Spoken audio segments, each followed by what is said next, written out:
guys. This is Elisha. And Alex. And this is Fulsa Back. This is our episode dedicated to Season 2 of The Mandalorian, now that it has wrapped up.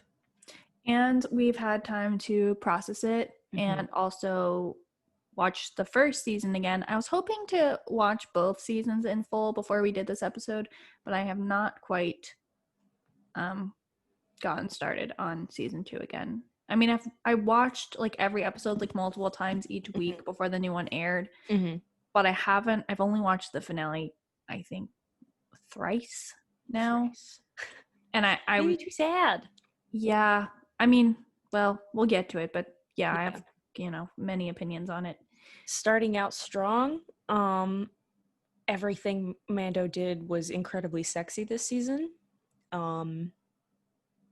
No qualms with my king. He did really great. Cobb Vanth was a fun, sexy addition for a little while. He was a good one-night stand. He did nothing. He was a one-night stand, as I said. I'm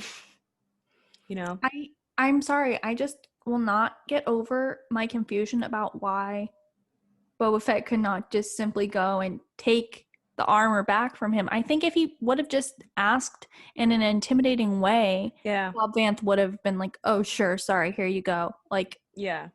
I mean, like, I bought it off some Jawas. I don't know anything about it. Sorry, like, oh my god, I'm so sorry. Here, take it. Like, I'm so sorry for existing. Goodbye. He's like, "Are you wearing the Chanel boots?" Yeah, I am. The Beskar boots. Oh my god, imagine a boot made out of Beskar. That sounds heavy as fuck. I wonder how heavy Beskar is, though. I mean, you would think it's not, like, it's obviously super durable, but, like, it can't be, like, weighing them down. You know how, like, steel is so much lighter than, like, iron, and, like, that kind of thing. Yeah. So maybe it's, like, a lightweight metal that's just super, like, vibranium. I know that's not real, but it's kind of all I've got. But for the purposes of this, I mean, it's not like Beskar is real either, so it's fine. Yeah, but it's that sort of vibe, because, like, how could you fight so fluidly if you're wearing, like, super heavy armor? Well, and then also in the Heiress, when Grogu is like, they like try to feed him to that sea monster, like, Din just jumps in after him with like, I mean, I know he wouldn't hesitate anyways because, like, his kid is in danger, but, like, if he was just gonna immediately sink to the bottom of the ocean like a stone, I don't think he would have, like, that's not gonna help his kid, Right, he would have at least stripped something off to, like, so I assume it's lightweight, but again, we always overthink things, so we either overthink them to an extent that is embarrassing, or we don't think at all. No middle ground here. Pick your poison.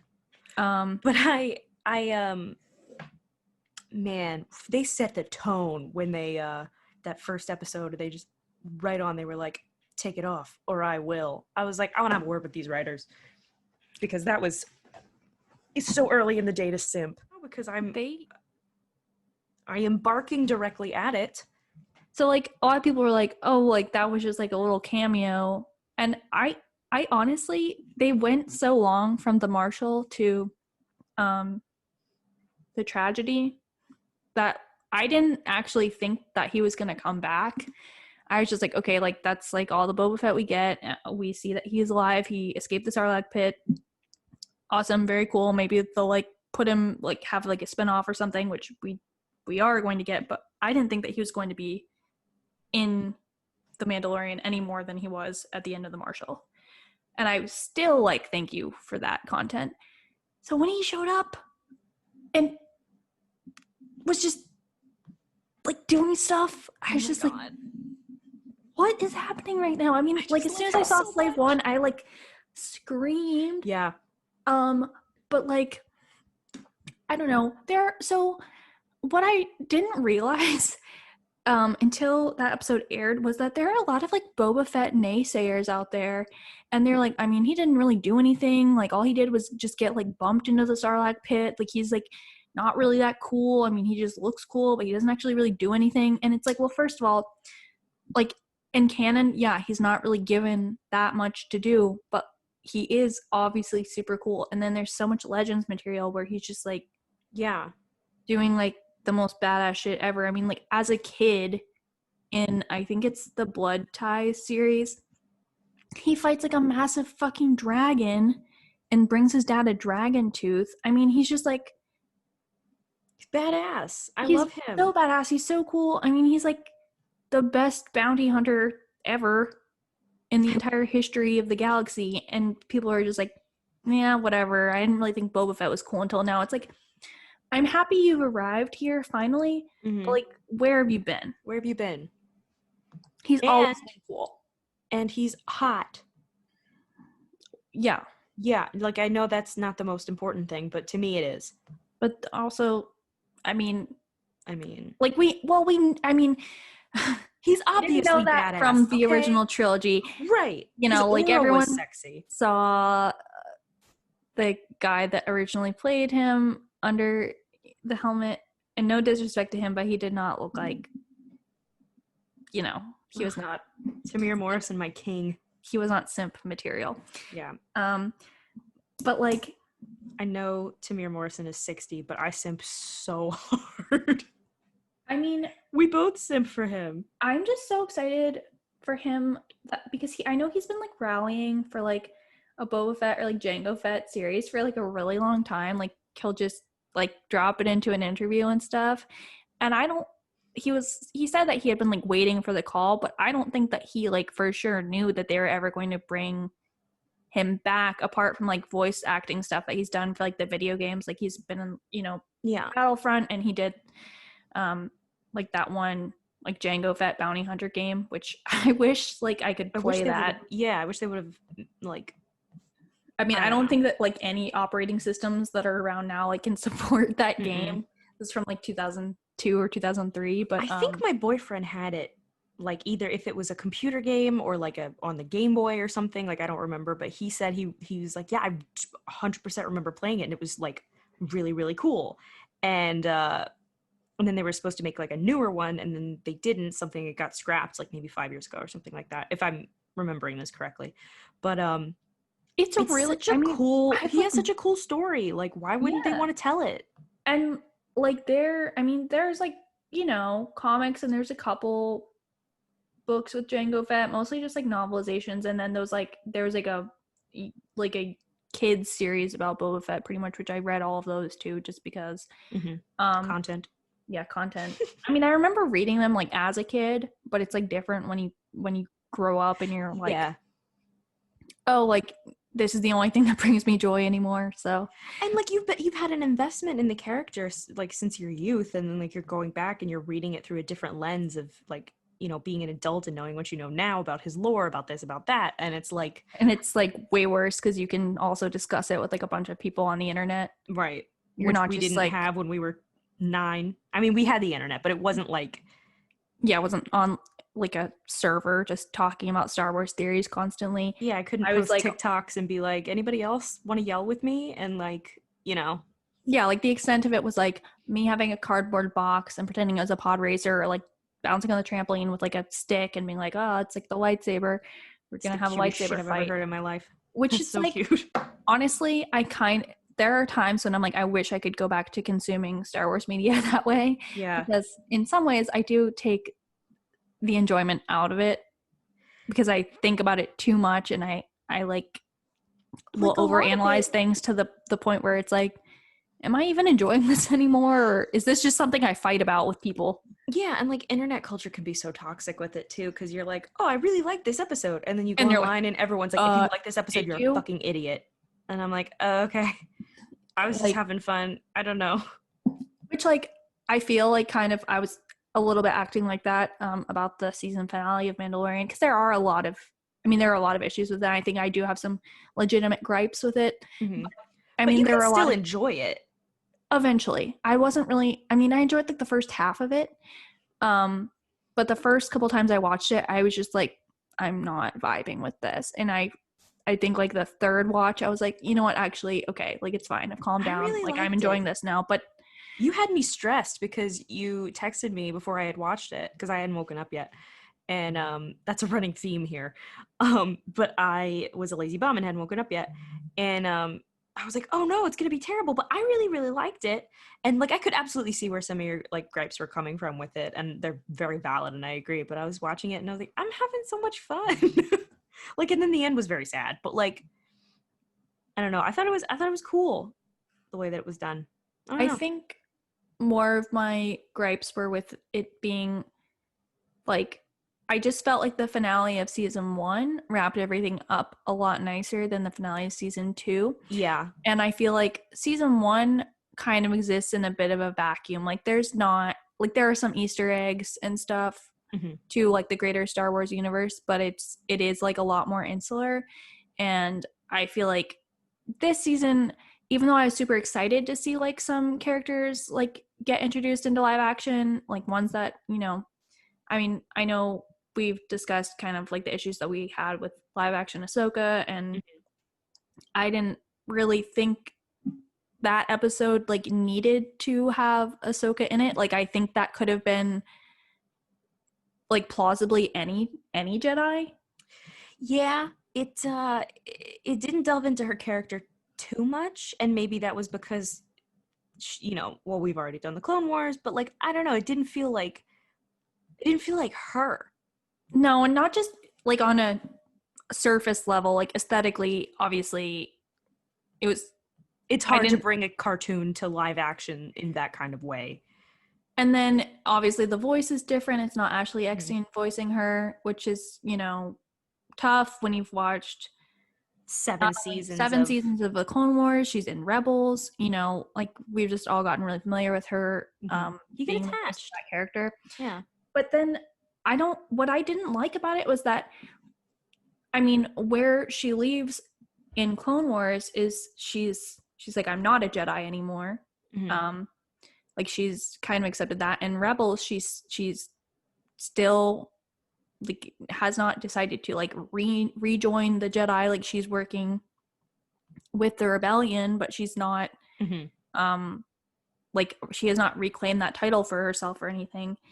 And then she doesn't really seem to take any issue with it in the Mandalorian. Like it felt weirdly, I am a Jedi again, and it's like, okay, but like we don't know, like I mean she says like there aren't many Jedi left, so it's like it is feasible that she's like okay, like I do need to sort of like help like rebuild the Jedi Order as it's pretty much in ruins. Like there aren't really many of us left. I do need to like preserve the ways of the Jedi, but like they don't really go into that. So it's just kind of like there are all these setups for her to be like, I'm not a Jedi, and like none of them, she doesn't take any of them. It turns into throwaway lines a little bit.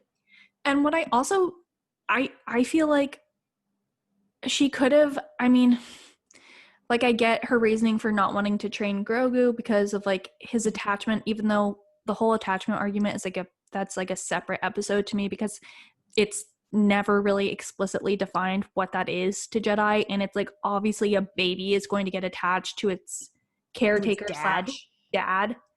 And that doesn't also mean that he's evil. What's stopping Din from like going with them, or stopping Ahsoka from going with Din? Do you know what I mean? Like it felt very like we're making more problems than we need to have. Right. Like why don't they just go together? Like maybe I sound stupid, but like I didn't feel like there was an urgency for Ahsoka to go somewhere else. And like if she needed to be undercover, Din's very stealthy. That's his whole job. So like why couldn't they just go together in the ship, or like if or whatever? Like yeah, it felt like they could have like very feasibly worked together. Whereas like in the first season, Din like his emphasis is very much on just like making a living and providing for the covert because he's like sort of like the sole breadwinner. At least it kind of positions him to be, you know, like he's like trying to keep that covert like alive. He's providing them with Beskar for the foundlings. And you very much get the sense that like he's doing all these jobs, he's taking as much work as he can to provide for them, but then the covert's destroyed. He doesn't really seem to have like, there's not something that he needs to return to after he finds like a caretaker or like a Jedi for Grogu to be trained by. So right, so he might as well just what is the hurry?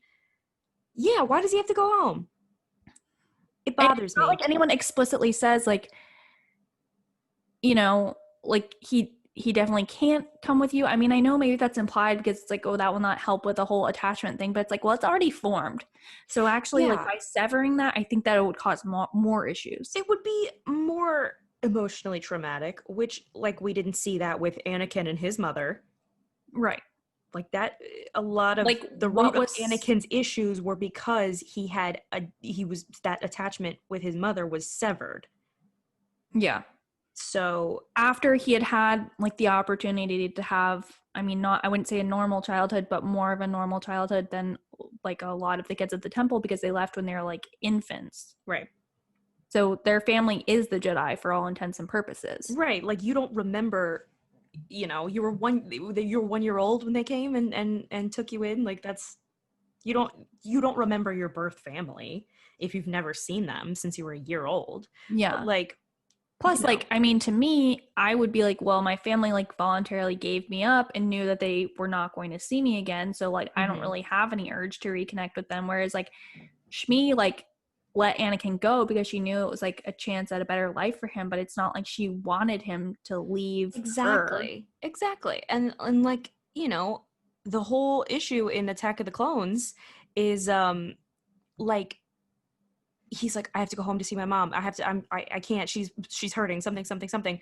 And you know, it's like maybe if he could have not had to sever all ties to his mother forever, maybe it would have been a little bit easier to like, oh, I'm seeing my mother next month. She's coming to visit. Right. It's like parents' it's not like weekend. She had to live at the temple per se, but it's not like she wouldn't have been able to find work in Coruscant, like the enormous city planet. They could have been close by. At the very least, pisses me off. I feel like they could have alleviated some of the stressors, and Qui-Gon's like, well, we didn't come here to free slaves. And it's just like, no one's asking you to liberate the entire planet, although like I kind of don't understand what the Jedi Order is for, if not to do things like that. But not to delve into that moral dilemma today. But I mean, honestly, it's just like, well, why can't you bring one more person for her, you know? Which Shmi and Qui-Gon absolutely banged. Let's just get that out of the way. I know you've said this before. I know, I've been theorizing on it. There's something going on for sure. Yeah, even if they didn't bang, it was like, yo, haha, I have a ponytail. Do you want to let me into your house? And she's like, fucking right, I do. She was like, I guess. She's like, come on in. Who's your friend, Anakin? Oh my goodness. Who's your friend's dad? Oh my goodness. But yeah, so like with the Ahsoka episode, the other thing too, like, so she explained sort of why she can't train him, but it's also like when she left the order, like, sure, it was voluntary, but I say that with air quotes because I mean, it's not like she could really. What other choice did she have? It's like, okay, work with a bunch of people who were all so quick to like dismiss me as guilty, even though I like swore up and down that I was not responsible for the temple bombings, and the only ones that stood by me were like Plo, Obi-Wan, and Anakin. And everyone else was just like, nope, guilty, like before the trial even really started. So yeah, of course she's not going to stay with the order, and I feel like she could have provided like a, you know, a counterpoint of view to Din, who's just like, I just have to get him to a Jedi, and she could have been like, well, slow it down, like, you really don't know what the Jedi are, buddy. You literally have no idea what they are. I mean, obviously the Order is different. It's in the process of being reformed by Luke, and like in Legends, he had like a family and like kids and stuff. But like, how much of that does Ahsoka know? Because she hasn't been there. Yeah, like I know that Luke is aware of her canonically. Like he has sort of like a register of other known Jedi or Force sensitives. But like, to my knowledge and to what has been presented in canon, they have never interacted. So, so she could essentially be like, I don't know shit about Luke. Like, I know he's there, but yeah, I haven't been to the temple, and however many years. And I don't think that she would be just like, yeah, she wouldn't automatically trust that he's like going to be a good mentor for Grogu, because she really doesn't know anything about the new Jedi Order. She doesn't really seem to express a lot of interest, at least like, you know, in other materials, that she wants to be involved with them. Yeah. It's I don't know. I wasn't a fan of that episode. But the one, was it the one after it when he encounters Boba for the first time? Yeah, it was They go to Tython. Yeah, I loved that. I loved every minute of it. I thought it was fantastic. I think that was my favorite episode of the entire season. Yeah, and that's the one that Robert Rodriguez directed. That's what we were talking about the other day. Yeah. Because you can just see like Boba's fighting style is like, he fucking hits hard and he is ruthless, and it's so cool in comparison to like Din's more of like a quieter, but what's the word I'm thinking, like stealthier maybe. Yeah, like he can obviously take a lot of hits, and a lot of times like him winning a fight is like dependent on him being able to take this massive beating. Mm-hmm. But he's not going to subject himself to that if he doesn't need to. Like he's like the episode 6, the prisoner, like when he keeps sneaking up on people on that ship, like that's obviously how he prefers to operate. Right. Like he's not going to put himself at risk if he doesn't need to. Yeah. Boba says, "Come and get me." And it's interesting too, because like, I mean, we don't see any like hand-to-hand combat from Boba Fett in the original trilogy. Like there was not a precedent for his fighting style. Yeah. Everything that he does is like pretty, he's operating. He's got the blaster or the whatever. Yeah. Yeah. So like, I really liked that, like Tamara like was able to shape that for the character. Loved it. I thought it was so great because like, no, I just loved it. I thought that it was a really good introduction to him. I loved Fennec. Yeah. I love badass women.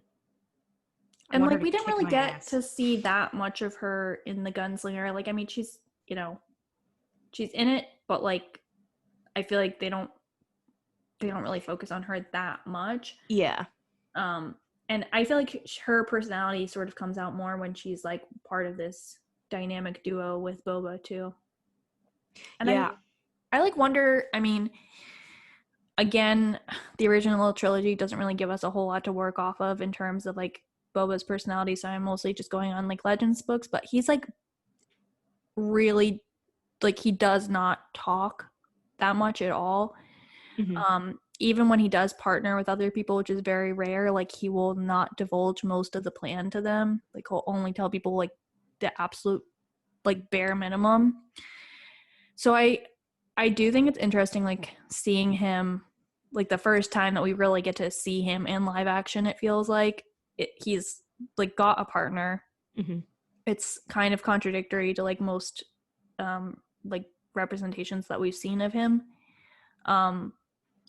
But I feel like it works better because a lot of times, like when our authors are writing Boba, it's like, I know that you were like one of the first authors to write about him, but this feels wrong for him. Even before like the Mandalorian season 2 came out, like it's just like, it felt like he was such a mysterious character that no one really wanted to mess up.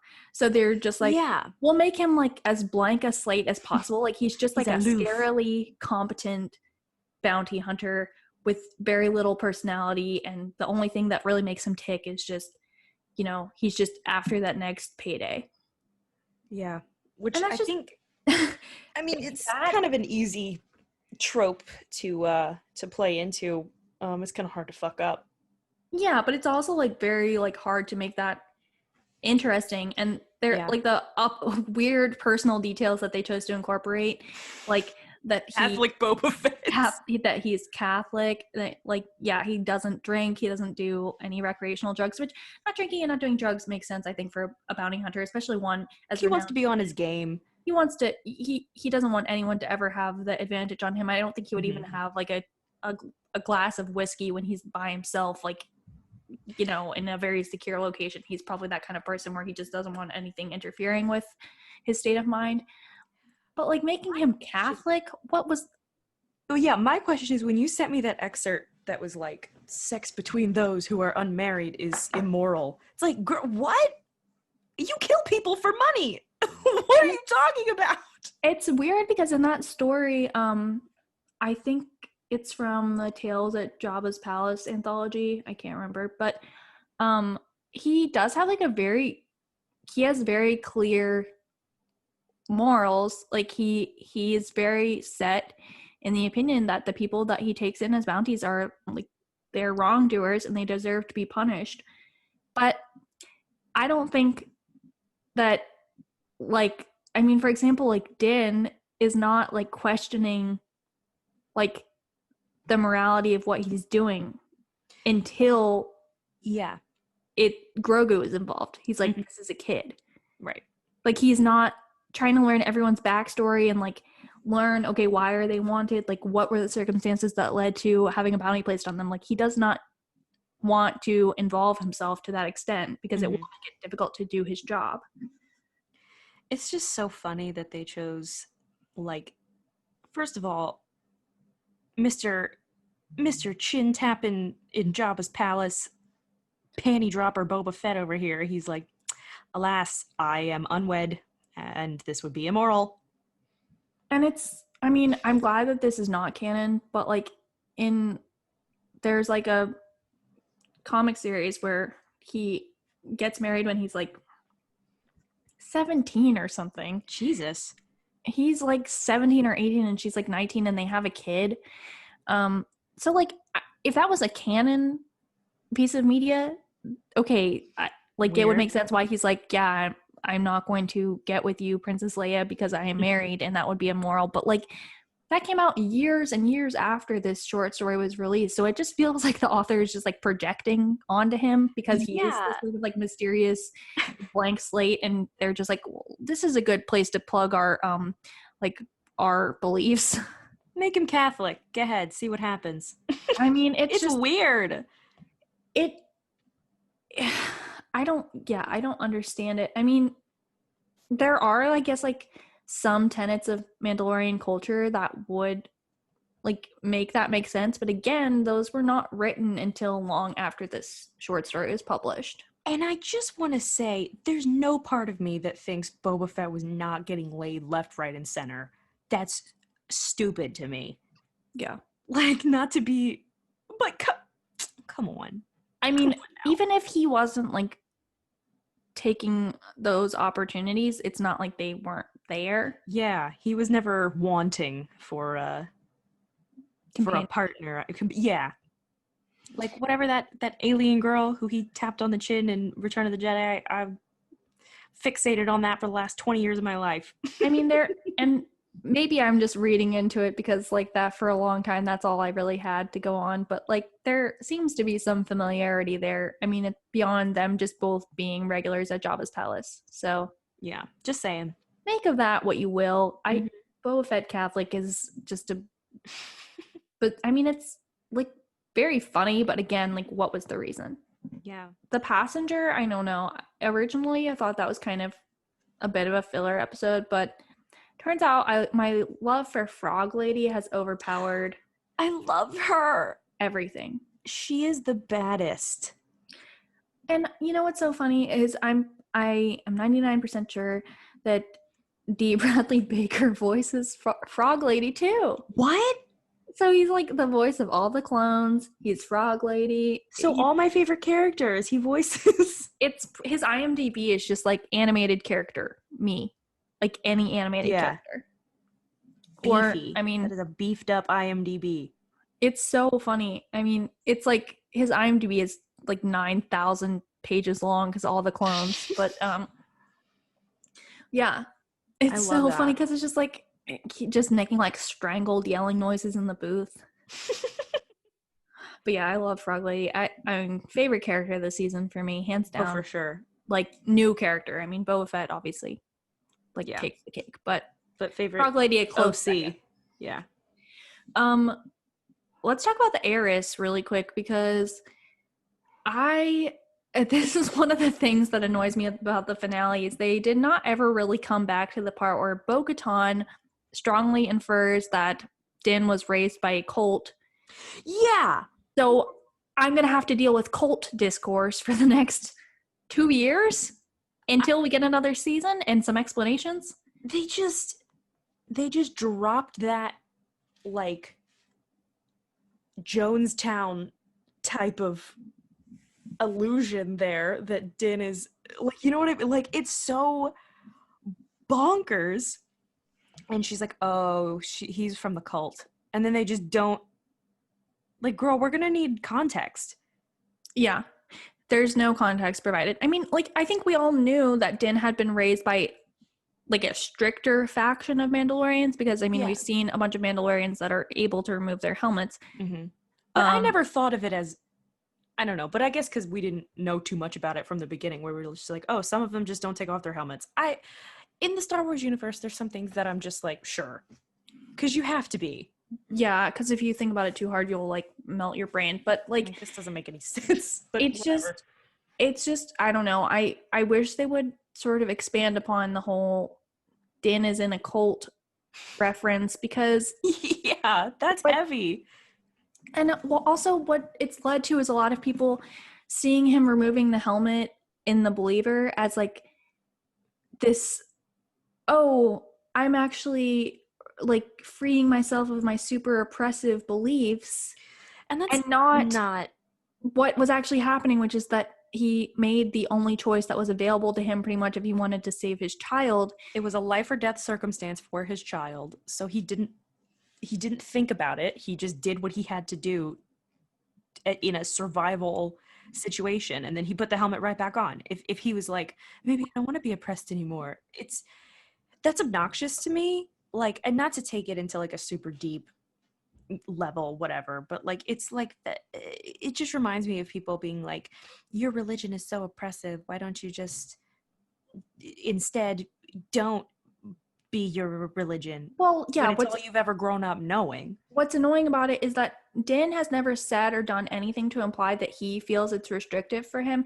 It's only other people projecting that onto him. Yeah. So if he were to, like, relieve himself of this super oppressive helmet rule, etc., I mean, I feel that would be for other people's benefit, not his own. Like, the Beskar is a huge part of his identity. Yeah. And we see when he removes it in The Believer, like, it's literally, like, a part of him. His fighting style is different. He cannot take hits the same way. Mm-hmm. Not only is, like, integral to his survival, it is just a part of him. Like, him being like, oh, I can take my helmet off, I'm just going to do that all the time, doesn't make any sense.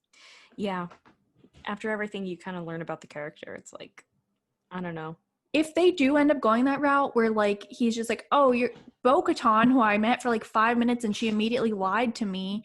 She seems like a super trustworthy type, and she's right. I am going to just get rid of all of this, and I'm just going to take my helmet off whenever and fuck all the beliefs that I grew up with after I was taken in by the Mandalorians. And can I just say, Bo-Katan irritates me for many reasons, and not like there's a very anti-feminist angle that a lot of men take, and they're like, I just hate Bo-Katan. That's not why I don't like Bo-Katan. She just irritates me for many reasons. But that whole bit where they were like, no, you have to earn the dark saber. She can't just take it. Didn't she take it from Sabine Wren? She did. Like, Sabine basically offered it to her. And I think sort of the explanation that they're going with is that she doesn't want there to be any sort of stigma question that she's a fake ruler. Yeah, like, she doesn't want her legitimacy to be questioned. So she feels like if she does win it in combat, then it will be, you know, like, beyond a shadow of a doubt. And I think that's why she wanted to win it from Gideon, because he was, like, responsible for the purge on Mandalore, I think. But again, it's also, they don't really explain. That's the other thing that they haven't really explained. But also, they're just, here's the thing. Here's my plan if I were there. Knock Moff Gideon unconscious, okay? And then the only 4 people in the room are Din, Cara Dune, who both of them don't give a fuck, and Sasha Banks. What's Costco Reeves. Costco Reeves. And her and Bo-Katan. And it's like, who gonna tell? Who are they gonna tell? Right. Like, Din didn't even know about this whole thing. He is clearly not interested in the whole retake Mandalore plot at all. Now he's accidentally the Mandalore, which is the most in-character thing to ever happen. Absolutely, which is very sexy of him. Love that. But Cara Dune doesn't give a shit. She's like, I'm not here for you people. Like, I'm here to get the kid. Like, I'm going back to whatever the fuck I'm doing. And I mean, she's like, hopefully I'll never see you again. Is only really invested in like taking Moff Gideon into custody because he's wanted by the New Republic. You know, like she doesn't really care about the whole Mandalore side plot either. Right. And she's just like, well, I mean, as long as you don't kill him when you defeat him, then that's fine. I just need to bring him in for questioning. Right. I gotta get my check. Yeah.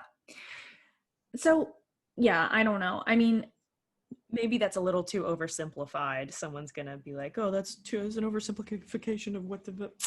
If it were me and my friends, we'd be like, don't talk about this to anybody else. Say I defeated Moff Gideon. And then if Moff Gideon's gonna be in custody, and, you know, he'll be like, she didn't earn it. And they'll be like, okay, you're mad because you lost. I mean, I guess my question is, I'm not really sure what these Mandalorians are that she's hoping to rally to her cause at this point and who she wants supporting her, because she dismissed Din as like a fake cult Mandalorian like within 30 seconds of meeting him. She dismissed Boba Fett and his status as a Mandalorian, even though he literally has the mythosaur on his pauldron. Like, you can't get more Mandalorian than that. He has the Jaster Muriel journeyman on his chest plate.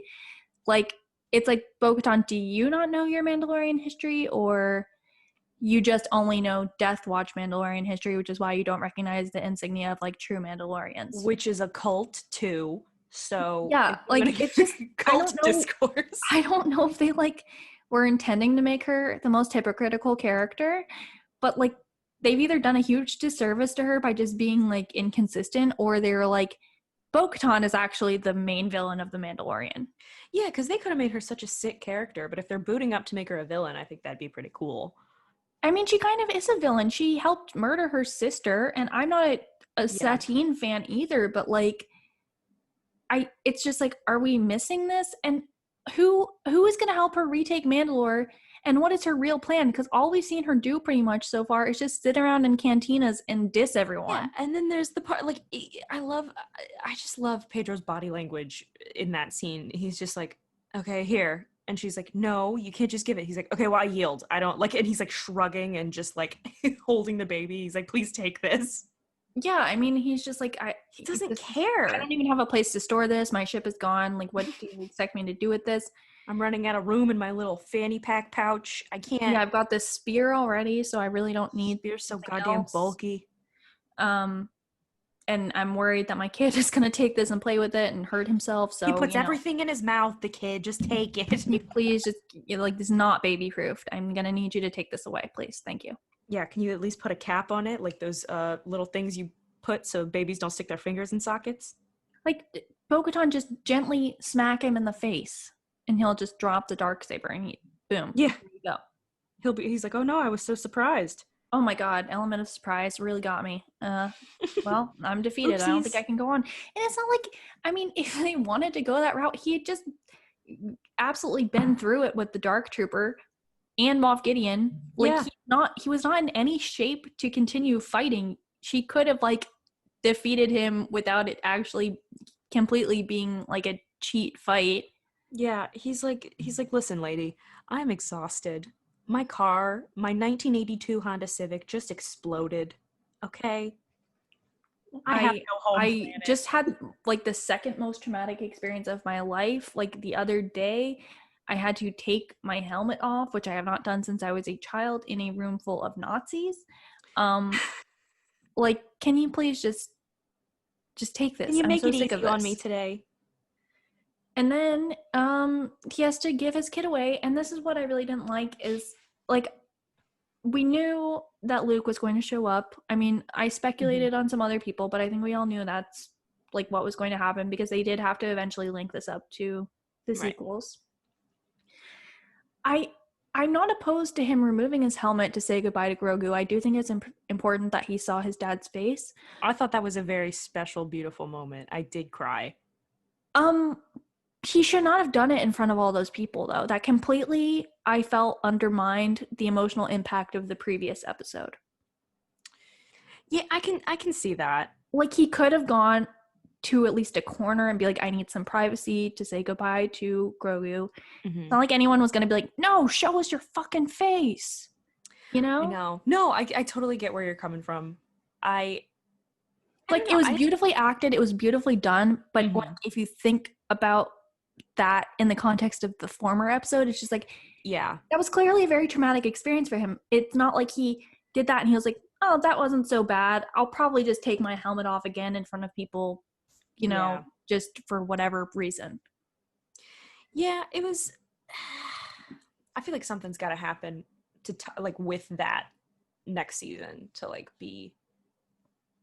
Like, maybe the payoff for that is just going to be incredibly delayed, which, okay, I can accept that they didn't wrap this season up as neatly as they did the first season, and I think it would have been harder for them to, because they were also introducing like all these spin-offs and other things that are all going to tie in. Like the Rangers, the New Republic, and the Ahsoka show are happening like on a concurrent timeline to season 3 of The Mandalorian, and I guess they're all going to converge at some point. Yeah.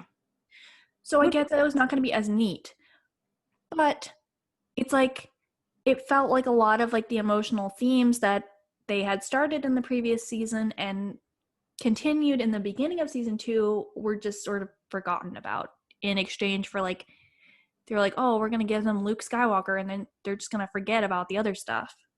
Yeah, and it's like, bro, I've been crying for 3 hours. Perhaps give us something. Right. It's yeah, there's a lot to unpack. I think it was like, cinematically, I thought it was very beautiful. I thought the fight choreography was great. I thought the score was phenomenal. Genuinely, like, just it's one of the best show, and I'm not just saying this like as a I love Star Wars, but like genuinely, this is one of the best shows that is out there right now. Yeah. And it's not a rehashing of, it's not a reboot, it's not a rehashing of the old, you know, the originals like a lot of things are. I just genuinely, I'm like so stoked to see what they do with this because of the introduction of all of these characters and like the tie-ins that it has to the sequels. I'm just excited to see like what path they take, because I do like, as you know, creative directors, I think that like Filoni and Favreau always do a really good job of delivering. Like, we may not always agree with all their artistic choices, but I think as a whole, they're like, this is something that's like hopefully ushering in a new era of television that's less like, it's like mini movies. Yeah.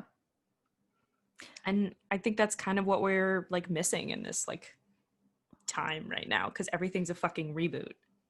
Yeah. Which like, I'm not opposed to rebooting certain things, but it's just like, I think why The Mandalorian was so good was because it was about this completely new, unknown character. It was like a very small story, and I think some of the gripes are unavoidable just because, okay, now he's in this larger world, and we are introducing characters that we're familiar with, and there's not going to be a way to do that that's going to appease every single person, because there are some people that really only got into Star Wars because of The Mandalorian, and they're like, okay, why is it shifting the focus away from what I want in this show, which is the relationship between Din and Grogu. There are people that are like original trilogy fans, and they're just like, oh my god, Luke's here, so that's great. Right. And I think it's a great thing that like The Mandalorian, because I've got a ton of friends who are like, I watched The Mandalorian, I've never seen Star Wars, but like I'm really into it and I really like it, and I think it's done more to gain a new group of fans than the sequels did. And I don't really see, it seems like that fan base is a lot more insular. Like, I don't really see them interacting with like a whole lot of other Star Wars media. Whereas The Mandalorian, especially in season 2, with it introducing all these characters from Clone Wars and Rebels and stuff, now a lot of people are going to go back and watch those shows, especially now that they're more accessible, being on Disney Plus as well. Because I mean, for me, I had watched both of those in full before season 2 came out. But like, if I was completely new to Star Wars and had only watched The Mandalorian, I think I would have been kind of confused. Yeah. Especially like, because like, you know, people like my mom, she loved the original movies. She saw the prequels like a couple of times, and we watched the sequels when they came out. But she'd never seen the Clone Wars, she'd never seen Rebels, you know, like she was a really big fan of the originals. But then she watched The Mandalorian, and she was texting me, and she's like, this Ahsoka character is pretty cool. Is that the one from Clone Wars? Maybe I'll watch Clone Wars. And then she's like, oh, they brought Boba Fett back. Oh my God. Like, she was, you know, I think it kind of brings those audiences in as well. Like people who were like longtime fans, but like didn't like keep up with like the animated series and stuff. Yeah, because she was a mom. She was a grown up. She was like, what am I going to do? Sit there and watch cartoons with my kids? Like, and she was older when like the prequels came out. Like, I think I was maybe like 5. No, Phantom Menace came out in 99. I was 3. And my brother was just born. So like, she wasn't, like, I think she saw them when they came on like HBO or something. And she was like, whatever. She always told me she thought they were boring. She's like, I watched it because I love Ewan McGregor, but I was bored. But then like the more like we would watch them as like we got older, she was like, well, you guys make it sound fun. And I was like, yeah, I love this shit. Yeah. I was like 5 when the first one came out. So I didn't get to see any of them in theaters. I remember like begging my parents to take me to go see Revenge of the Sith because my mom was going to go see it like for her birthday. And my parents said it was too violent. And I wish I could go back in time and see them in theaters. I really do. Yeah. Maybe they'll do what they did with fucking whatever. I don't know where I was going with that, but maybe they'll bring them back in theaters as like a anniversary. Yeah. I mean, I love that, like, I love having like a Star Wars streaming service, but I do wish that I could go see The Mandalorian in theaters like each week because fucking sick. It would be so fun. And like, I mean, I remember going to see The Force Awakens and being like really excited for that because I mean, that was before I learned to not have high expectations for the sequels. But like, I've never really gotten to have that experience in the theater for like a Star Wars movie, you know? Like, the prequels were before I was allowed to go see stuff in theaters. The sequels were, you know, I mean, The Force Awakens, I kind of was like, when I left, and then Last Jedi and Rise of Skywalker, I was just like, I mean, I'm going to see this because it's Star Wars, but like, it wasn't like how I was like when I went to see like the Harry Potter movies when I was a kid, for example. Yeah, for me it was Twilight. You better believe I was in line every single time I went to all the midnight premieres.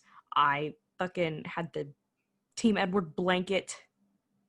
Yeah. I've never, oh my God, if I could go back and say, I've never felt such immense joy in my life.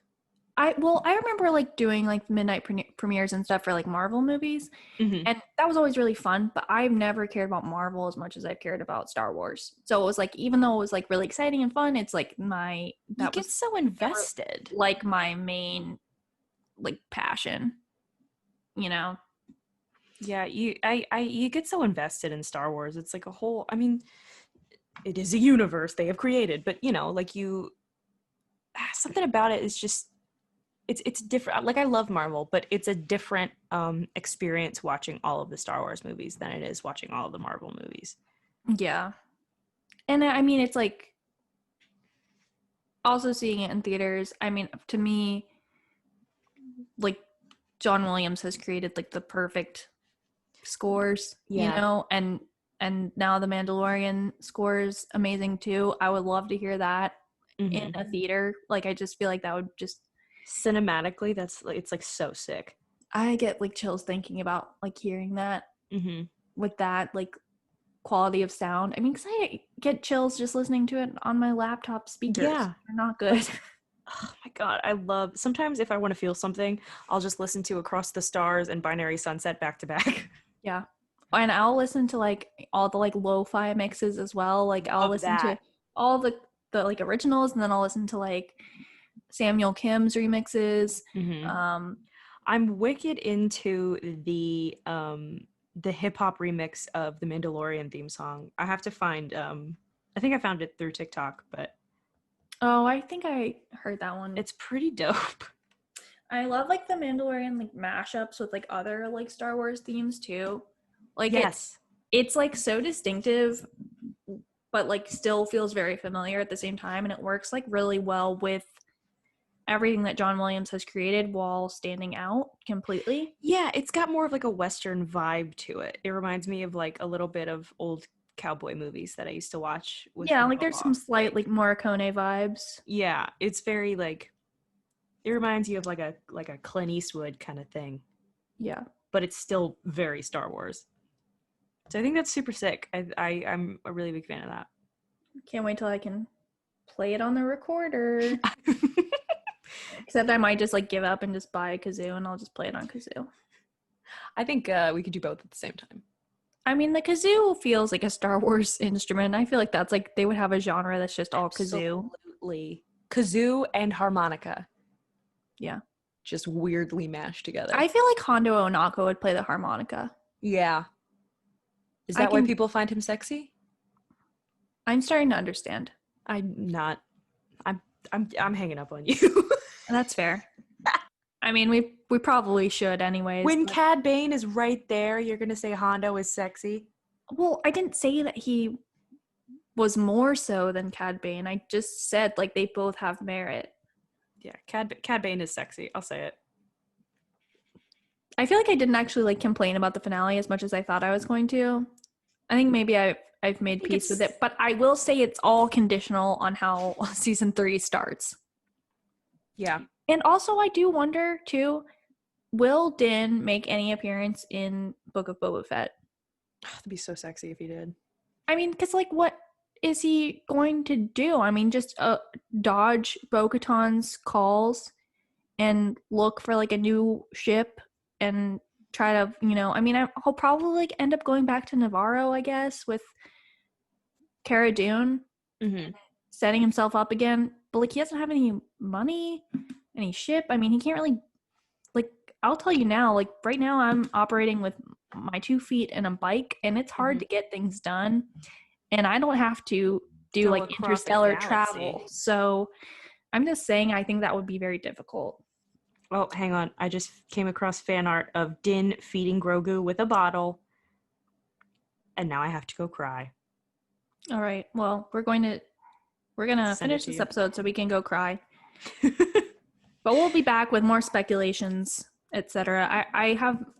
There's a lot of speculating I want to do about Book of Boba Fett because that's going to come out before season 3 of Mandalorian, I believe, and I have a lot of thoughts, opinions, and feelings. And I would like to know what you guys think is going to happen. What do you think the plot's going to be? Is there anything in particular you want to see from Book of Boba Fett? Let us know, and we will discuss. We will go for it. And if you would like, you can play us out on your lovely little recorder. Everyone's so sick of hearing this noise by now. I know it. I thought it was very beautiful. Thanks. Very proud.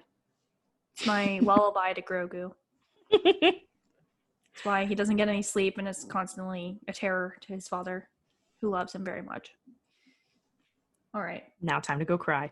All right. Catch you guys on the next one. See you next time. Bye.